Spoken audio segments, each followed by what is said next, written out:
Income affidavit court में एक बहुत जरूरी डॉक्यूमेंट होता है, खासकर मेंटेनेंस केसेस में जो सेक्शन 125 क्रिमिनल प्रोसीजर कोड या डोमेस्टिक वायलेंस एक्ट के तहत होते हैं। कोर्ट को दोनों पार्टीज की फाइनेंशियल सिचुएशन समझनी होती है ताकि वो एक फेयर फैसला कर सके। यह एफिडेविट ट्रांसपेरेंसी लाता है क्योंकि इसमें हस्बैंड और वाइफ दोनों को अपनी इनकम, एसेट्स और लायबिलिटीज बतानी पड़ती है।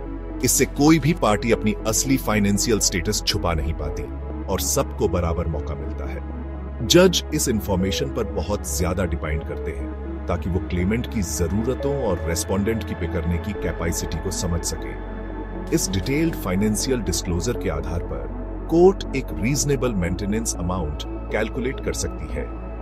इनकम एफिडेविट जमा न करने पर या अधूरा जमा करने पर कोर्ट की प्रोसीडिंग्स में सीरियस डिलेज और गलतियां हो सकती हैं। इसलिए यह एफिडेविट ध्यान से और ईमानदारी से तैयार करके जमा करना बहुत जरूरी है। इनकम एफिडेविट बनाते समय अपनी पर्सनल डिटेल्स डालें, जैसे पूरा नाम, एज और करंट एड्रेस, अपनी एजुकेशनल क्वालिफिकेशंस, अभी का काम और जितने भी लोग आप पर डिपेंडेंट हैं उनकी लिस्ट दें। अपनी सभी इनकम सोर्सेज की पूरी लिस्ट दें, जिसमें salary, business profits, rent, interest और डिविडेंड्स शामिल हों। अपने महीने के खर्चे डिटेल में बताएं, जैसे rent, groceries, utilities, transportation, medical खर्चे और बच्चों की स्कूल फीस। अपनी एसेट्स जैसे property, vehicles, bank balance, investments और लायबिलिटीज जैसे लोन्स, क्रेडिट कार्ड ड्यूज की पूरी जानकारी दें। यह पूरी फाइनेंशियल पिक्चर कोर्ट के लिए एक इन्फॉर्म्ड फैसला लेने में बहुत जरूरी है। इनकम एफिडेविट के साथ पक्के सबूत होने चाहिए।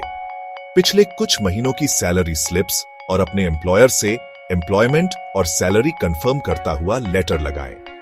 पिछले 3 साल के बैंक अकाउंट स्टेटमेंट्स दें, जिससे आपके फाइनेंशियल ट्रांजैक्शंस पता चले। पिछले 3 फाइनेंशियल ईयर्स के इनकम टैक्स रिटर्न्स की कॉपीज जमा करें।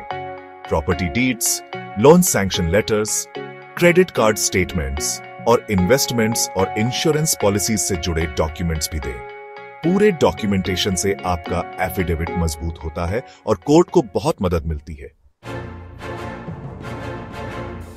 कोर्ट स्केड्यूल्स और टाइमलाइंस पर काम करती है, इसलिए इनकम एफिडेविट टाइम पर जमा करना बहुत जरूरी है। टाइम पर जमा करने से कोर्ट और उसके प्रोसीजर्स के लिए रिस्पेक्ट दिखता है और यह भी कि आप कोऑपरेट करना चाहते हैं। डिलेज से फालतू की पोस्टपोनमेंट्स हो सकती है और आपकी साइड कमजोर या कम भरोसेमंद लग सकती है। कोर्ट जुर्माना लगा सकती है या जो इंफॉर्मेशन अवेलेबल है उसके आधार पर ऑर्डर्स पास कर सकती है। अगर आप डेडलाइन मिस करते हैं, टाइम पर जमा करने से जल्दी न्याय मिलने में मदद मिलती है और दोनों पार्टीज का स्ट्रेस और अनसर्टेनिटी कम होती है।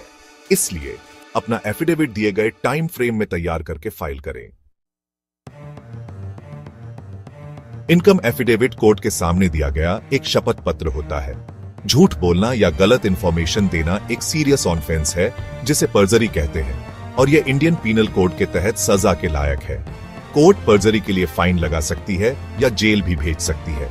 गलत इंफॉर्मेशन देने से आपकी क्रेडिबिलिटी खत्म हो जाती है और आपके मेंटेनेंस केस के नतीजे पर बुरा असर पड़ सकता है।